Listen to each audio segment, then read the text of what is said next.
गुरुर्ब्रह्मा गुरुर्विष्णु गुरुदेवा महेश्वर गुरु साक्षात परब्रह्म तस्मै श्री गुरुवे नमः। देखो ऐसा है कि अंश और अंशी दो होते हैं। जैसे नदियाँ, सभी नदियाँ समुद्र की ओर बहती हैं। क्यों? नदियाँ अंश हैं और समुद्र अंशी है। अग्नि सूर्य की तरफ बढ़ती है क्योंकि अग्नि अंश है और सूर्य अंशी है। पत्थर पृथ्वी की तरफ बढ़ता है, पत्थर अंश है और पृथ्वी अंशी है। इसी तरीके से मनुष्य भगवान का अंश है, भगवान अंशी है। तो मनुष्य को भगवान की तरफ बढ़ना है। अब भगवान की तरफ बढ़ने से जब नदियाँ, पत्थर, अग्नि ये अपने अपने अंशी की तरफ बढ़ते हैं तो मनुष्य को भी अपने अंशी की तरफ बढ़ना चाहिए, क्योंकि मनुष्य अंश है और भगवान अंशी है। जब अंशी मिल जाता है तो शांति और आनंद का अनुभव होता है। मान लीजिए किसी के घर में सफाई है, कूड़ा नहीं फैला जाता है, तब भी ऑटोमेटिक कूड़ा घर में आ जाता है। उसकी सफाई करना पड़ता है। इसी तरीके से ये हृदय है, इसकी भी सफाई जरूरी है, सफाई करना चाहिए। जैसे एक कोयला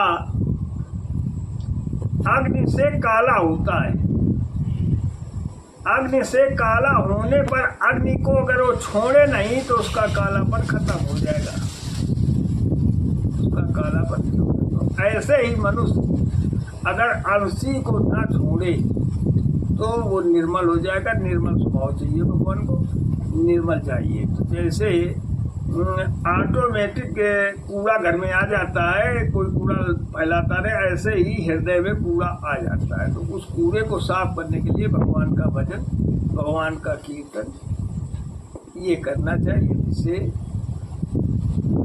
ये जो कूड़ा आता है वो खत्म हो जाए। नास्तिक लोग ग्रंथों की आलोचना, संतों की आलोचना ये तमाम करते हैं। तो जब उनकी आलोचना करेंगे, उनकी अंशी की तरफ नहीं बढ़ेंगे तो इससे कष्ट होता है, कष्ट मिलेगा, अशांति जीवन में रहेगी। ईश्वर को प्राप्त करने के लिए कीर्तन, भजन आदि करना है। तो मेरा यही बार बार निवेदन है कि भगवान अंशी है तो हम अंश हैं, तो हमको भगवान की तरफ बढ़ना है और भगवान को प्राप्त करना है। जब भगवान प्राप्त हो जाते हैं तो अपने आप हृदय में खुशियाँ और आनंद मिलने लगता है। और आनंद और खुशियों के लिए संसार परेशान है कि हमको आनंद चाहिए, शांति चाहिए। तो ये केवल भगवान के चरणों में ही है। तो हमको भगवान के चरणों का सहारा लेना चाहिए जहाँ शांति मिले। भाई यही मेरा अनुरोध है कि आप लोग घर में रह करके, गृहस्थ में रह करके भी भगवान का भजन करें, भगवान का कीर्तन करें, भगवान का चिंतन करें। चिंतन बहुत जरूरी है, सबसे ज़्यादा चिंतन। जैसे एक है प्रेमी, एक प्रेमी किसी से प्रेम करता हो तो प्रेम करने से उसके अगर कष्ट है, अगर वो कष्ट वाला व्यक्ति उससे, प्रेमी से ना कहे कि हमारे पास एक कष्ट है, तब भी अगर उनको ये मालूम हो जाता है कि इनको कष्ट है तो वो भरसक प्रयास करता है उसके कष्ट के निवारण के लिए।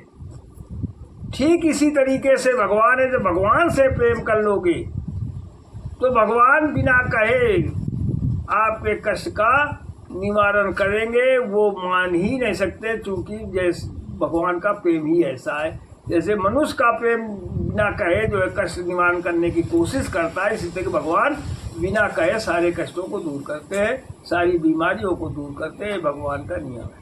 परंतु भगवान को प्रेम चाहिए, प्रेम करना अनिवार्य है। प्रेम ही दुनिया का सार है, प्रेम से ही भगवान मिलते हैं, प्रेम से सारा संसार लचता है। तो हमें प्रेम करना है और दूसरे के कष्टों को देख करके हंसना नहीं, कष्ट निवारण का उपाय करना चाहिए कि जहाँ तक हो सके तो हम इसका कष्ट निवारण करें। यही मानव जाति परंपरा है। तो मेरा बार बार यही अनुरोध है कि आप लोग भगवान का भजन कीर्तन ये सब करते रहें, यही मेरा अनुरोध।